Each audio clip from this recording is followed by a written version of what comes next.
وبه نستعين على أمور الدنيا والدين والصلاة والسلام على رسول الله وعلى آله وصحبه أجمعين اللهم علمنا ما ينفعنا وانفعنا بما علمتنا وزدنا علما يا ربنا وأصلح لنا شأننا كلها ولا تكلنا إلى أنفسنا طرفة عين. Ma'asyiral muslimin wal muslimat, saudara-saudara sekalian yang semoga dimuliakan oleh Allah Azza wa Jalla. Kita panjatkan puji syukur kehadirat Allah Tabaraka wa Ta'ala karena pada kesempatan malam yang berbahagia ini Allah Subhanahu wa Ta'ala masih berkenan mempertemukan kita semuanya di dalam rumahnya yang agung untuk sama-sama belajar menuntut ilmu. Kita berharap semoga Allah Subhanahu wa Ta'ala memberikan untuk kita ilmu yang bermanfaat sehingga bisa kita amalkan sebagai bekal untuk menghadap kepada Allah Azza wa Jalla. Salawat dan taslim semoga tetap tercurahkan kepada baginda Rasulullah sallallahu alaihi wasallam, kepada seluruh keluarganya, para sahabatnya dan umatnya yang setia mengikuti tuntunannya sampai hari kiamat.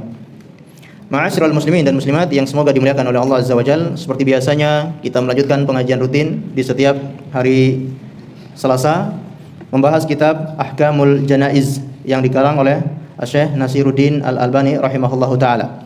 Dan kita masih pada pasal yang pertama atau bab yang pertama, yaitu tentang mayajibu 'alal marid. Apa yang hendak dilakukan oleh orang yang sedang sakit. Di antara poin-poinnya yang pertama, apa kira-kira? Ada yang masih ingat? Bagi orang yang sedang sakit hendaknya dia yang pertama dia bersabar dan ridho dengan takdir Allah Subhanahu wa taala. Yang kedua, dia mengedepankan apa? Perasaan khauf dan roja. Yang ketiga, tidak mengharapkan kematian meskipun sakitnya semakin parah. Yang keempat, apa? Menunaikan kewajiban-kewajiban atau hak-hak yang harus dia tunaikan. Kemudian yang kelima, selalu atau mempercepat menulis apa? Wasiat atau memberikan wasiat. Yang keenam, dianjurkan untuk memberikan wasiat berupa harta kepada siapa? Para kerabat selain ahli waris. Dan yang ketujuh, yaitu memberikan wasiat tidak lebih dari sepertiga hartanya. Dan yang kedelapan, ini pembahasan terakhir kemarin, yaitu ketika memberikan wasiat hendaknya disaksikan oleh dua orang yang adil atau bila perlu dicatat di mana? Di notaris, karena untuk meminimalisir terjadinya sengketa di masa yang akan datang. Baik, insyaallah pada malam hari ini kita akan mulai melanjutkan dari poin yang ke-9, yaitu qala al-mu'allifu rahimahullahu taala wa ammal wasiyatu lil walidaini wal aqrabina alladziina yarithuna minal musi fala tajuz. Adapun wasiat kepada dua orang tua ataupun kepada kerabat yang mereka merupakan ahli waris, fala tajuz, maka wasiat itu tidak boleh. Sebagaimana mungkin kita singgung di sebelumnya, bahwasanya wasiat itu ketika diberikan kepada ahli waris, maka ini hukumnya tidak boleh. Li'annaha mansukhatun bi ayatil mirath. Karena sudah mansukh, sudah dihapus dengan ayat tentang waris. Wa bayyana dzalika Rasulullah sallallahu alaihi wasallam atamul bayani fi khutbatihi fi hajjatil wada. Dan Rasulullah sallallahu alaihi wasallam telah menjelaskan hal itu dengan penjelasan yang sangat gamblang ketika beliau berkhutbah di haji wada. Beliau mengatakan dalam khutbahnya, innallaha qad a'ta kulladzi haqqan haqqahu. Sesungguhnya Allah Subhanahu wa taala telah memberikan tiap-tiap hak itu haknya. Fala wasiyata liwarithin, maka tidak boleh ada wasiat kepada ahli waris. Baik, ini ayat sudah dinasikh. Ayat yang mana? Ayat yang kita bacakan sebelumnya, yaitu dalam surat Al-Baqarah ayat 180. Sebagaimana kata Allah, kutiba alaikum idza hadara ahadakumul mautu in taraka khairanil wasiyatu lil walidaini wal aqrabina bil ma'ruf haqqan 'alal muttaqin. Diwajibkan atas kalian apabila hendak meninggal dunia, maka dia berwasiat dengan wasiat yang baik. Kepada siapa? Lil walidaini, kepada kedua orang tuanya. Ini ayat berbunyi semacam ini. Ayat memerintahkan kita untuk berwasiat kepada dua orang tua. Wal aqrabina bil ma'ruf, dan juga para kerabat dengan nasihat wasiat yang baik. Namun ini sebagaimana kata para ulama, ayat ini telah apa? Mansukh, telah dihapus. Maka kita perlu menyinggung sedikit mengenai an-nasikh wal mansukh. Meskipun ini pembahasannya adalah ranah usul fikih, namun kita singgung supaya menjadi wawasan. An-nasikh wal mansukh ini dikaji dalam ilmu usul fikih, yaitu ada hukum-hukum yang memang sebelumnya berlaku, namun dengan berjalannya waktu hukum itu dihapus oleh Allah Subhanahu wa taala. Kenapa ada hukum yang dihapus? Apakah itu bertanda agama Islam ini tidak konsisten dengan ajarannya sehingga perlu dihapus, perlu diganti dengan hukum yang lain? Maka ini semua adalah hikmah Allah Subhanahu wa taala, dan ini bukti kasih sayang Allah kepada manusia. Dan ini juga untuk menguji orang-orang kafir, apakah mereka beriman kepada Allah ataukah tidak. Kalau orang-orang yang beriman, ketika Allah perintahkan suatu perkara, kemudian di kemudian hari Allah menghapus perkara itu, mereka tetap sami'na wa ata'na. Ini orang-orang yang beriman. Tapi kalau orang-orang kafir, mereka ketika dihapus hukum, mereka bertanya-tanya, kenapa dihapus? Bahkan mereka mengeluarkan propaganda mengatakan agama Islam ini agama tidak konsisten. Makanya Allah berfirman, "Ma nansakh min ayatin aw nunsiha na'ti biha khairum minha." Allah Subhanahu wa taala tidak menghapus suatu hukum ataupun menggugurkan suatu hukum, melainkan akan mendatangkan yang lebih baik atau semisal dengannya. Jadi ini bukti kasih sayang Allah Subhanahu wa taala. Disebutkan oleh para ulama, an-nasikh itu ada 3 macam. Yang pertama adalah ma nasikha hukmuhu wa baqiya lafdhuhu. Ayat-ayat yang hukumnya dihapus tapi lafadznya tetap ada. Lafadznya tetap ada dalam Al-Qur'an, tapi hukumnya sudah tidak berlaku. Kira-kira contohnya yang mana nih? Ya, yang kita baca ini. Ayat yang kita pelajari ini tentang hukum memberi wasiat kepada kedua orang tua. Hukumnya ini masih berlaku atau sudah dihapus? Sudah dihapus. Ayatnya masih ada atau tidak? Ayatnya masih ada. Tetap kita baca sampai hari kiamat. Nah, ini yang pertama. Dan ini kata para ulama yang paling banyak dalam Al-Qur'an seperti itu, yaitu hukumnya dihapus dan ayatnya atau lafadznya masih ada. Yang kedua adalah ma nasikha lafdhuhu wa baqiya hukmuhu. Ayat-ayat yang lafadznya sudah dihapus namun hukumnya itu masih ada. Lafadznya sudah tidak ada di dalam Al-Qur'an namun hukumnya tetap berlaku sampai hari kiamat. Contohnya seperti apa? Contohnya seperti ayat tentang rajam. Disebutkan oleh sahabat Ibnu Abbas dan dinukilkan dalam Sahihain Bukhari dan juga Muslim. Sahabat Ibnu Abbas pernah bercerita, kata beliau, anna Umar bin Khattab radhiyallahu anhu qala, bahwasanya sahabat Umar bin Khattab radhiyallahu anhu pernah berkata, kana fima anzalallahu ayatul rajm. Sesungguhnya kami dahulu pernah diturunkan sebuah ayat tentang rajam. Faqara'naha wa aqalnaha wa wa'inaha wa rajama Rasulullah sallallahu alaihi wasallam wa rajamnahu ba'dahu. Maka ayat itu kami pahami, kemudian kami pelajari, kemudian Rasulullah memberikan rajam atau menegakkan hukum rajam, kami pun setelah sepeninggalan Rasulullah kami pun merajam dengan hukum tersebut. Kemudian kata Umar, fa akhsha in tala bin nasi zamana ay yaqulu qail. Aku takut ketika berlalu zaman ini, berlalu pergantian masa, orang-orang mengatakan, wallahi ma najidu rajam fi kitabillah. Demi Allah kami tidak menemukan ayat tentang rajam di dalam Al-Qur'an. Sehingga ada orang yang mengatakan rajam ini tidak berlaku. Kenapa? Karena kita buka dari awal sampai akhir dalam Al-Qur'an, kita tidak pernah menemukan ayat yang berbunyi perintah untuk rajam. Baik, sampai sini rajam paham ya? Rajam itu apa? Rajam itu adalah menghukum pelaku zina yang sudah muhsan, yang sudah menikah. Orang yang sudah menikah atau pernah menikah, duda maupun janda, kemudian dia berzina, maka harus dirajam, dilempar dengan batu sampai meninggal. Baik. Maka kata Umar, aku takut berlalu zaman ada orang yang mengatakan kami tidak menemukan hukum rajam di dalam kitabillah, di dalam Al-Qur'an. Fayadillu bitarki faridati anzalahallah. Maka mereka akhirnya menyesatkan dan meninggalkan kewajiban yang telah Allah turunkan. Kemudian kata Umar, wa inna rajama fi kitabillahi haqqun. Sesungguhnya rajam itu di dalam kitab Allah benar-benar ada. Ala man zana, kepada orang yang berzina. Idza ahsana minar rijali wan nisa, ketika sudah muhsan dari laki-laki maupun wanita. Wa qamatil bayyinah aw kana al-hubla aw al-i'tiraf. Diketahui dari mana kalau dia itu berzina, yaitu dari al-bayyinah, adanya bukti-bukti, aw kana al-hubla atau wanita itu dia hamil, maka ini sudah ada bukti yang jelas kalau dia telah berzina karena tanpa ada suami atau suaminya tidak mengakuinya sedangkan dia hamil. Aw al-i'tiraf ataupun dia mengakui perbuatan zina tersebut. Baik, ini apa tadi? Nasikh yang seperti apa? Yang lafadznya sudah dihapus tapi hukumnya masih ada. Yang ketiga adalah ma nasikha hukmuhu wa lafdhuhu. Ayat-ayat yang hukum dan lafadznya sudah dihapus. Kita baca dalam Al-Qur'an tidak menemukan ayatnya. Hukumnya pun sudah tidak berlaku lagi. Contohnya seperti apa? Contohnya seperti contoh seperti ayat tentang masa menyusui, yaitu 10 kali penyusuan. Maksudnya seperti apa? Dahulu untuk menjadi seorang anak ini mahram dengan wanita tersebut, maka susuannya itu sebanyak 10 kali. Kalau dia menyusu kepada wanita tersebut sebanyak 10 kali, dan setiap kali susuan itu sampai kenyang, jadi tidak hanya 1-2 tetes susu yang dia minum, tapi disebutkan oleh para ulama sampai betul-betul kenyang. Ketika dia menyusui sebanyak 10 kali, maka anak itu barulah menjadi mahram wanita tersebut. Nah, kata Ibunda Aisyah, ayat ini dihapus, diganti menjadi 5 kali susuan. Ketika sudah 5 kali susuan, maka seorang wanita itu dan anak yang dia susui sudah menjadi mahram. Ini disebutkan ayat tentang 10 kali persusuan. Nah, ini sekarang sudah tidak berlaku, ayatnya tidak kita jumpai, begitupun hukum 10 kali itu juga tidak kita jumpai. Yang berlaku hukumnya berapa kali susuan? 5 kali. Nah, baik, ma'asyiral muslimin dan muslimat yang dimuliakan oleh Allah Azza wa Jalla, ini berkaitan dengan nasikh wal mansukh. Dan sebagaimana yang kita singgung di awal bahwasanya wasiat kepada kedua orang tua itu ayatnya telah dinasikh. Ya, mohon maaf, hukumnya telah dinasikh tapi ayatnya masih berlaku. Sehingga sampai hari kiamat tidak boleh seseorang memberikan wasiat berupa harta kepada ahli warisnya. Ini perlu dipahami ya. Wasiat yang dimaksud di sini adalah wasiat berupa harta.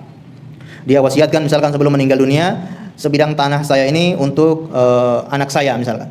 Untuk anak saya yang pertama. Maka ini hukumnya tidak boleh, ya.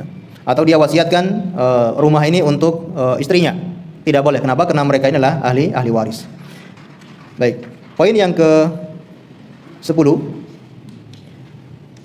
Wa yahrumul idraru fil wasiyah, dan diharamkan berwasiat dengan hal-hal yang mudarat. Diharamkan berwasiat dengan hal-hal yang mudarat atau berbahaya. Ka'ayyusiya bihirmani ba'dil warathah. Seperti dia berwasiat tidak mau memberikan harta warisan kepada sebagian ahli waris. Misalkan mungkin ada sebagian anak-anaknya yang membangkang kepada si ayah ini, maka dia memberi wasiat, nanti kalau saya meninggal dunia, jangan kasih harta warisan kepada anak yang pertama, atau jangan kasih warisan ini kepada anak yang kedua, karena dia beranggapan anaknya itu sangat durhaka membangkang kepadanya. Maka ini hukumnya tidak boleh, ya. Kenapa? Karena dia telah memberikan wasiat untuk mengharamkan sebagian ahli waris dari mendapatkan bagiannya. Kemudian au yufaddilu ba'duhum ala ba'din fihi, atau dia berwasiat mengutamakan sebagian dari sebagian yang lain. Tidak melihat kepada hukum waris, tapi dia mengutamakan mungkin anak yang pertama dia berwasiat dikasih lebih banyak. Atau anak perempuan dilebihkan daripada laki-laki. Anak perempuan dia memberi wasiat sama dengan laki-laki atau lebih dari anak laki-laki. Maka ini juga hukumnya tidak boleh. Liqaulihi tabaraka wa ta'ala, sebagaimana firman Allah Subhanahu wa taala, lirijali nasibun mimma tarakal walidani wal aqrabun. Bagi laki-laki itu memiliki nasibun, bagiannya sendiri dari apa-apa yang telah ditinggalkan oleh kedua orang tuanya, wal aqrabun. Mimma qalla minhu aw katsur. Sampai pada firman Allah Subhanahu wa taala, mim ba'di wasiyatin yusa biha aw dainin ghairu mudhar. Wasiat yang diberikan kepadanya, memberikan wasiat aw dainin ataupun tentang hutang ghairu mudharin, yang tidak memberikan bahaya. Wasiatan minallahi wallahu alimun halim. Wasiat dari Allah, wallahu alimun halim. Allah Maha mengetahui dan Maha Halim, Maha lembut.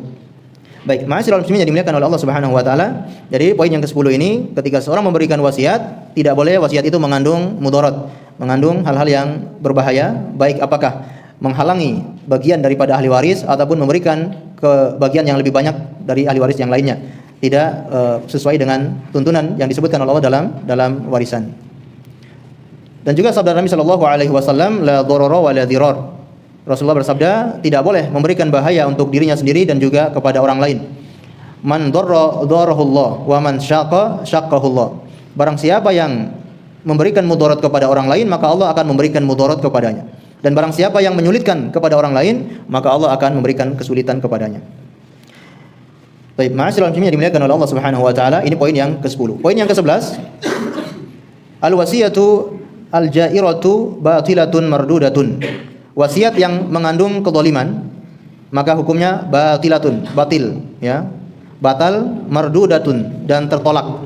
Kalau ada wasiat yang mengandung kezaliman, wasiat yang mengandung dosa, maka ini hukumnya batil. Batil itu adalah batal, tidak sah, dan mardudatun, tertolak. Tertolak itu maksudnya tidak boleh dikerjakan. Ketika ada wasiat yang mengandung hal-hal yang diharamkan oleh Allah Subhanahu wa taala, atau wasiat yang menyelisihi aturan Islam, maka batilah. Hukumnya batil dan tertolak, tidak boleh ditunaikan. Sebagaimana liqaulihi sallallahu alaihi wasallam, sebagaimana sabda Rasulullah sallallahu alaihi wasallam, man ahdatsa fi amrina hadza ma laysa minhu fa huwa raddun. Barang siapa yang membuat perkara baru di dalam urusan kami, maka dia tertolak. Baik, ma'asyiral muslimin dimuliakan Allah Subhanahu wa taala, wasiat yang bertentangan dengan syariat contohnya apa? Seorang sebelum meninggal berwasiat, nanti kalau saya meninggal, kuburan saya harus dibangun. Boleh atau tidak? Wasiat yang ditunaikan tidak boleh. Bila perlu dikasih kubah, dikasih perhiasan, atau nanti kalau saya meninggal dunia harus diperingati hari ke berapa? Ke-10 atau hari ke-7. Diperingati, ya. Dan diadakan haul. Nah, ini wasiat yang tidak boleh, ya, karena bertentangan dengan syariat Islam. Atau seperti kalau di zaman Bani Israil dahulu, ada seorang yang meninggal dunia lalu berwasiat kepada anak-anaknya untuk apa? Dibakar. Kalau nanti saya meninggal, tolong jasad saya dibakar. Nah, ini tidak boleh, ya, wasiat yang bertentangan dengan syariat Islam. Kemudian dalil yang lain adalah wali hadis Imran ibni Husain, sebagaimana hadis yang diriwayatkan oleh Imran bin Husain. Anna rajulan a'taqa 'inda mautihi sita rajalah. Sesungguhnya ada seseorang yang memerdekakan budak-budaknya, yaitu berjumlah 6 budak. Lam yakun lahu malun ghairuhum. Yang orang ini tidak memiliki harta selain budak-budak ini. Jadi budak itu termasuk harta, ya. Budak itu termasuk harta yang bisa diwariskan. Nah, orang ini tidak punya harta selain 6 budak ini. Namun keenam-enamnya telah dimerdekakan oleh orang ini. Artinya apa? Dia tidak meninggalkan harta warisan sama sekali. Maka anak-anaknya protes. Faja'a warathatahu minal a'rab fa akhbiru Rasulullah sallallahu alaihi wasallam. Maka datanglah ahli warisnya dari Arab Badui, kemudian mengabarkan kepada Rasulullah SAW apa yang dilakukan oleh ayah mereka tersebut. Qala au fa'ala dzalik, apakah dia telah melakukan itu? Qala law alimna insyaallah ma salaina ilai. Qala faqra bainahum fa'atib minhum itsnain wa radda arba'atan fir riqqah. Maka Rasulullah melakukan qur'ah. Qur'ah itu apa namanya? Mengundi, ya. Rasulullah betul mengundi. Seperti dadu itu apa namanya? Dikocok, betul dikocok ya. Ya, namanya ditulis semuanya di dalam satu wadah, kemudian dikocok siapa saja yang keluar, maka itulah yang akan dimerdekakan. Baik, maka yang dimerdekakan adalah 2 dari budak tersebut, sedangkan 4 dari mereka tersisa masih sebagai budak, sehingga 4 ini menjadi warisan bagi ahli warisnya. Baik, ini maknanya apa? Kita pernah menyinggung bahwasanya wasiat itu tidak boleh lebih dari sepertiga, ya Pak ya.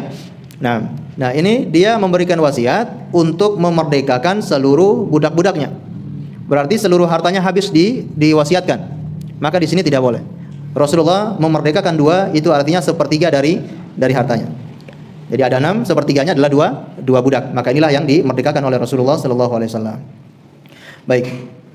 Ini dalil bahwasanya wasiat yang bertentangan dengan syariat maka tidak sah. Buktinya Rasulullah menggagalkan wasiat tersebut, tidak dijalankan. Ya, 6-nya dimerdekakan tapi tidak jadi dimerdekakan, hanya 2 yang dimerdekakan karena bertentangan dengan perintah Rasulullah, yaitu ketika memberi wasiat tidak boleh lebih dari sepertiga. Baik, poin yang ke-12. Walamma kana al-ghalibu ala katsirin minan nas fi hadzal zaman al-ibtida' fi dinihim. Ketika kebanyakan manusia di zaman sekarang ini yaitu melakukan kebid'ahan di dalam agama mereka, wala siyama fi ma yata'allaqu bil janaiz, terutama yang berhubungan dengan pengurusan jenazah atau berkaitan dengan urusan jenazah. Kana minal wajibu ay yusiya al muslimu bi ay yujahhiza wa yudfana 'ala sunnah. Maka wajib bagi seseorang muslim untuk memberikan wasiat agar nanti ketika meninggal dunia jenazahnya itu diurusi, disiapkan dan dimakamkan sesuai dengan sunnah Rasulullah sallallahu alaihi wasallam. Ini beliau menasihatkan kepada kita yang hendak memberikan wasiat, maka jangan lupa kita memberi wasiat hanya perkara harta, hanya perkara duniawi saja, tapi juga yang perlu diperhatikan adalah tentang bagaimana pengurusan jenazah kita nanti.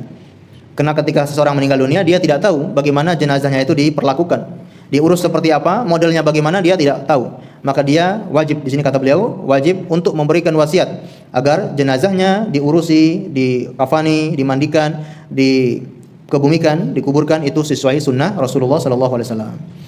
Amalan biqaulihi ta'ala. Ini untuk mempraktekkan firman Allah Subhanahu wa taala, ya ayyuhalladzina amanu qu anfusakum wa ahlikum nara wa quduhan nas wal hijara 'alaiha malaikatun giladun sidadun la ya'sunallaha ma amarahum wa yaf'aluna ma yu'marun. Wahai orang-orang yang beriman, jagalah diri kalian dan keluarga kalian dari api neraka yang bahan bakarnya adalah manusia dan batu. Di dalam neraka itu penjaganya adalah malaikat yang giladun sidad, yang sangat bengis dan sangat keras. La ya'sunallaha ma amarahum, yang tidak bermaksiat kepada Allah, tidak melanggar perintah Allah, dan ketika diperintahkan wa yaf'aluna ma yu'marun, mereka selalu melakukan apa saja yang diperintahkan oleh Allah Azza wa Jalla. Jadi ayat ini ya memberikan perintah kepada kita untuk menjaga keluarga, menjaga diri kita dan keluarga dari api neraka. Di antara cara kita menjaga keluarga dari api neraka adalah bagaimana mengajari mereka atau memberikan wasiat kepada mereka agar selalu berada di atas sunnah ketika memakamkan, ketika mengurusi jenazah, maka selalu berpegang pada sunnah. Dan ini sangat kita perlukan ya di zaman sekarang ini. Banyak mungkin keluarga kita yang belum mengenal sunnah, yang ketika mengurusi jenazah itu kebanyakannya sesuai tradisi, sesuai budaya, harus dibeginikan, harus diadakan pesta. Ya, harus ada makan-makannya, harus ada pesta-pestanya. Bahkan sebagian tempat pestanya itu dengan joget-joget. Jadi mayatnya sedang di samping, mereka sedang joget di samping. Nah, ini budaya-budaya yang tidak sesuai syariat. Maka perlu kita memberikan wasiat kepada anak-anak kita atau keluarga kita, atau kita memberi nasihat wasiat, nanti kalau saya meninggal jenazah saya diurus oleh masjid ini. Mungkin ada di masjid ini ada tim khusus yang mengurusi jenazah, maka kita bisa memberikan wasiat nanti kalau jenazah saya diurus oleh tim yang ada di Masjid Al-Muttaqin, atau tim yang ada di organisasi ini, atau yang ada di yayasan ini, mereka bisa mengurus jenazah dengan secara syar'i. Dan itu dipraktekkan oleh para sahabat Nabi sallallahu alaihi wasallam. Kata beliau di sini, walidzalika kana ashabu Rasulillah sallallahu alaihi wasallam yusuna bidzalik. Dan dahulu para sahabat Nabi sallallahu alaihi wasallam mereka berwasiat seperti itu. Wal atharu anhum bima dzakarna katsiratun. Dan athar, riwayat-riwayat tentang ini sangatlah banyak. Fala ba'sa min iktisari ala ba'dihha. Maka tidak mengapa kami sebutkan sebagian riwayat yang menceritakan hal tersebut. Menceritakan ada sahabat yang berwasiat demikian. Di antara contoh yang pertama yaitu An Amir ibni Sa'id ibni Abi Waqqas. Ini kisah tentang sahabat yang bernama Sa'ad bin Abi Waqqas. Ini diceritakan oleh anaknya. Anna abahu, bahwasanya ayahnya qala fi mardihi alladhi mata fihi. Ayahnya yaitu Sa'ad bin Abi Waqqas pernah berwasiat di saat dia sedang sakit yang mengantarkan dia kepada kematian. Apa kata Sa'ad bin Waqqas? Al-hidu li lahdan. Galikan untuk saya liang lahat. Maksudnya bagaimana? Nanti ketika menggali kubur, maka untuk kuburan saya galikan lahat, galikan liang lahat. Lahat itu beda sama syak ya. Ada lahat, ada asyak. Kalau asyak itu yang ada di tengah-tengah. Kalau lahat itu yang ada di samping, seperti gua. Itu namanya lahat, sedangkan asyak itu yang ada di tengah, lubang yang ada di tengah. Nah, beliau memberikan wasiat agar kuburannya itu dibuatkan lahat. Kenapa? Karena beliau mencontoh Rasulullah sallallahu alaihi wasallam. Rasulullah kuburannya seperti itu. Dan di masa Rasulullah ketika menguburkan jenazah rata-rata yaitu dibuatkan liang, dibuatkan lahat. Maka beliau mengatakan al-hiduli lahdan, buatkan saya liang lahat. Wansibu alayya al-labina nasban, dan tutuplah liang lahat itu dengan labinah, yaitu semacam batu bata yang besar. Batako ya, seperti batako tapi terbuat dari tanah. Nah, mungkin kalau di negara kita sulit ya menemukan seperti ini. Kalau di zaman atau di negara lain seperti di Arab Saudi menggunakan batako yang terbuat dari tanah untuk menutupi liang lahat. Mungkin Bapak pernah ya di pemakaman Baqi ketika kita ikut menguburkan, nanti penutup liang lahatnya itu dengan batako yang terbuat dari tanah. Kalau di tempat kita apa? Pakai papan. Pakai kayu papan ya. Boleh atau tidak? Ya, ini meskipun sebagian lama mengatakan makruh ya, sebagian lama mengatakan makruh ya kalau menggunakan kayu. Allah alam bisawab. Namun tidak masalah karena kita tidak menemukan batako yang terbuat dari tanah di wilayah kita. Kama suni abi Rasulillah sallallahu alaihi wasallam, sebagaimana yang dilakukan kepada Rasulullah sallallahu alaihi wasallam. Ini beliau sangat ingin mencontoh Rasulullah sehingga ketika meninggal dunia memberikan wasiat agar sesuai sunnah Rasulullah. Contoh yang kedua, An Abi Burdah qala Ausa Abu Musa Al-Asy'ari radhiyallahu anhu hina hadarahul maut. Ini kisah tentang sahabat Abu Musa Al-Asy'ari. Abu Musa Al-Asy'ari radhiyallahu anhu pernah memberi wasiat ketika dia sedang sakit menjelang meninggal dunia. Qala, dia berkata, "Idan talaqtum bi janazati fa asri'u bi al-masya." Apabila kalian sedang mengantar jenazahku atau kalian sedang menggotong jenazahku, maka percepatlah jalan atau langkah kalian. Wala tutbi'uni bi mijmarin. Jangan kalian ikuti jenazahku itu dengan asap atau api, dengan obor ya atau api dan semacamnya. Mungkin karena sebagian adat istiadat menggunakan api untuk mengiringi jenazah tersebut. Kalau di kita punya ada enggak? Enggak ada ya. Tapi diiringi dengan kembang. Ditaburkan ya. Kembang ada uang logam. Enggak tahu kenapa harus ada uang logam.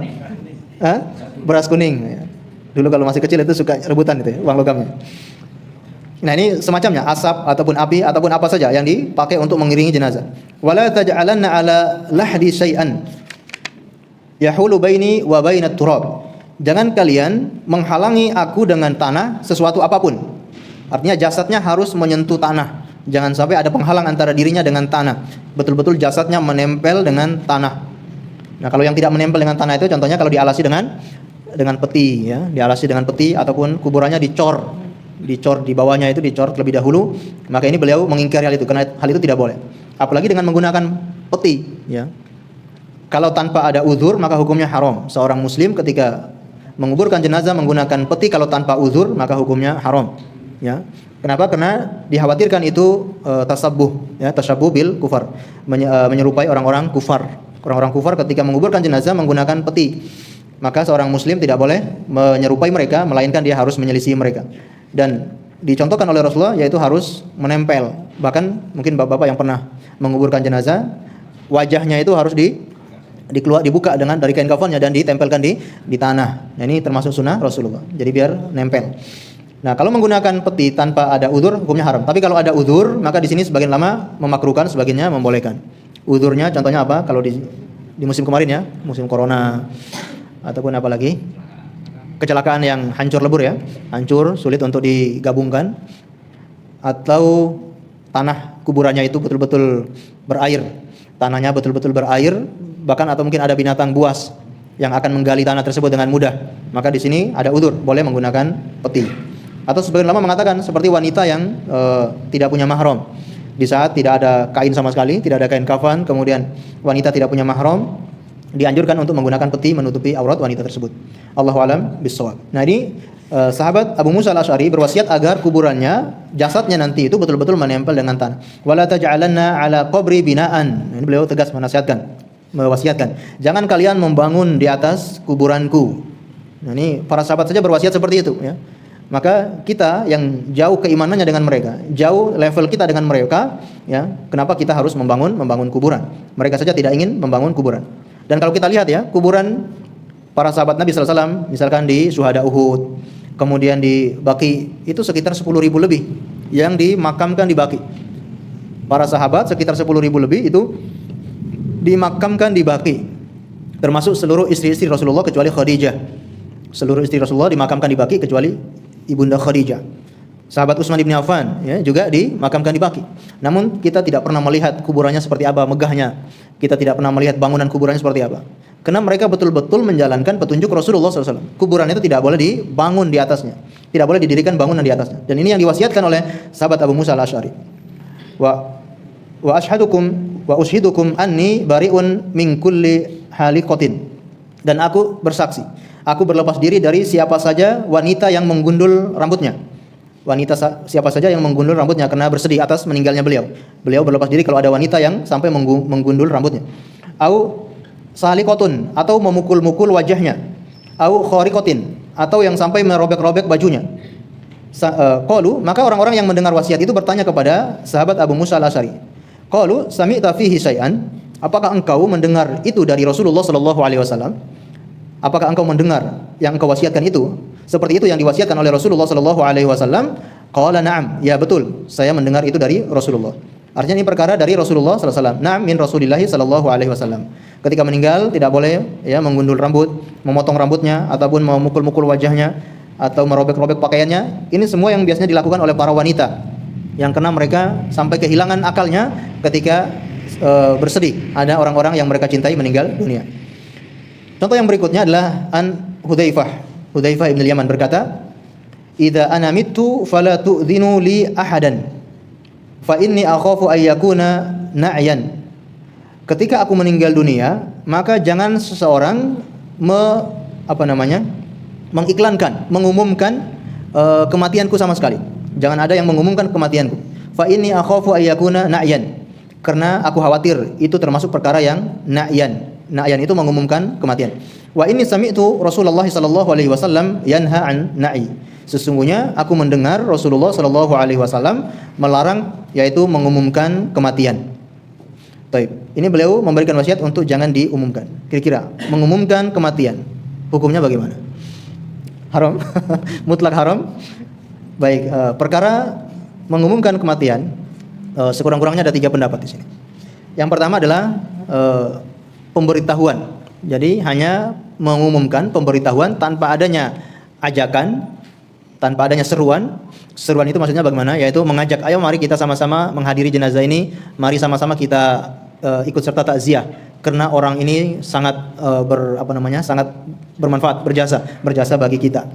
Nah, kalau hanya pengumuman tanpa adanya ajakan dan juga tanpa ada tazkiyah, tanpa adanya pengagungan, maka di sini ulama 4 mazhab membolehkan. Dan itu mereka berdalil dengan perbuatan Rasulullah sallallahu alaihi wasallam ketika mengumumkan kematian Raja Najasyi. Ketika Raja Najasyi meninggal dunia, Rasulullah mengumumkan itu di dalam masjid kepada para sahabatnya. Dan ini dibolehkan menurut 4 mazhab. Jadi boleh, misalkan hanya sekedar mengumumkan, menyampaikan kalau si fulan telah meninggal dunia. Si fulan telah meninggal dunia. Baik, kalau menggunakan pengeras suara, apakah ini termasuk pengumuman biasa atau termasuk ajakan? Dan yang dikhawatirkan kalau menggunakan pengeras suara ini termasuk ajakan. Tidak hanya pengumuman tapi sekaligus ajakan. Meskipun tidak ada isi di dalam pengumuman itu ada mari kita sama-sama hadiri. Tapi dengan menggunakan pengeras suara itu biasanya indikasi untuk mengajak manusia datang takziah. Baik. Jadi ini pendapat yang pertama, yaitu boleh menurut 4 mazhab kalau hanya sekedar pemberitahuan, pengumuman, yaitu pengumuman biasa, tanpa ada ajakan, tanpa ada tazkiyah atau pengagungan. Pendapat yang kedua, kalau pengumuman itu disertai dengan ajakan tanpa pengagungan. Hanya ajakan tanpa pengagungan. Pengumuman disertai dengan ajakan tapi tanpa pengagungan. Di sini ada 2 pendapat ulama, ada yang mengatakan itu makruh, ada yang mengatakan itu boleh. Yang membolehkan di antaranya adalah para ulama mutakhirin seperti Syekh Ibnu Baz rahimahullah, Syekh Ibnu Utsaimin dan juga Syekh Abdullah bin Jibrin. Ini membolehkan ketika mengumumkan ya dan disertai dengan seruan. Ya, seruan untuk mendoakan atau untuk ikut serta menyolati jenazah tersebut. Baik apakah dengan menggunakan suara atau menggunakan tulisan atau yang lainnya media yang ada, maka dibolehkan. Ya, pengumuman menggunakan tulisan ataupun suara. Sedangkan pendapat yang ketiga yaitu pengumuman yang disertai dengan seruan sekaligus pujian atau sanjungan kepada si mayit, maka ini hukumnya haram secara mutlak. Baik, kira-kira milih yang mana? Milih yang enaknya aja ya.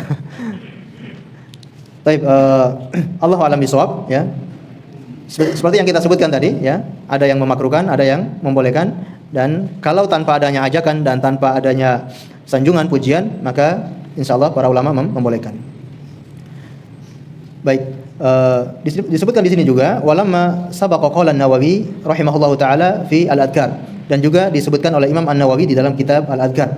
Kata beliau, wa yustahabbu lahu istihbaban muakkadan, dan disukai dengan sangat muakkad, sangat disukai.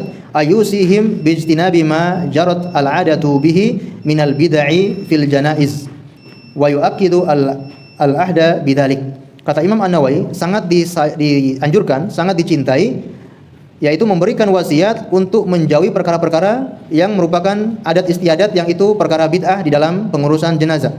Dan wa yu'akkidu al-ahda bidzalik, dan sangat ditekankan untuk dilaksanakan. Wasiatnya itu untuk dilaksanakan. Jadi sangat ditekankan sekali untuk memberikan wasiat sebelum meninggal dunia supaya tidak bertentangan dengan syariat, supaya tidak dikerjakan perkara-perkara bid'ah tersebut ya di dalam pengurusan jenazahnya. Ini kata Imam An-Nawawi sangat ditekankan. Allahu a'lam bishawab. Ini yang bisa kita pelajari pada kesempatan malam hari ini, yaitu poin atau bab yang pertama, apa yang dikerjakan oleh orang yang sedang sakit keras. Sekitar ada 12 poin. Insyaallah kita akan lanjut di bab yang kedua, yaitu talqinul muqtadir, mentalkinkan orang yang sedang sakarat, insyaallah.